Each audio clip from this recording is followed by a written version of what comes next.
CVR method farming లో మనకి ముఖ్యంగా కావాల్సినటువంటి ఇంగ్రీడియంట్స్ చూసుకున్నట్లయితే ముఖ్యంగా మనకి పై మట్టి ఒక 25 కేజీలు, లోపల మట్టి ఒక 25 కేజీలు, అంటే 2.5 అడుగుల లోపల సబ్ సాయిల్ మనం తీసుకోవాలా. ఇయే ఒక ఎకరాకి మనం మోతాదు ఏంటంటే 25 kgs sub soil, 25 kgs top soil. ఈ రెండింటితో పాటుగా 200 లీటర్ డ్రమ్ము నీళ్లు, వాటితో పాటుగా గ్రోతింగ్ పిలకల సంఖ్య కోసం మొలకల ద్రావణం యూజ్ చేస్తాం. అదే పురుగులు, చీడపీడలు, దోమ, బెడద ఏమన్నా ఉంటే ఆమదం ఒక 1/2 లీటర్ యూజ్ చేస్తాం. ఈ మోతాదులు తక్కువైనా కాకూడదు, ఎక్కువైనా పర్వాలేదు కానీ తక్కువ కాకుండా చూసుకొని మనము స్ప్రేయింగ్ చేసుకుంటూ ఉండాలా.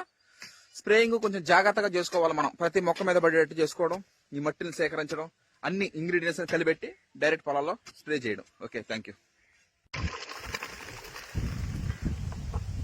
బాగా కలిపెట్టేసి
నిలుపుటే తన గుణమే.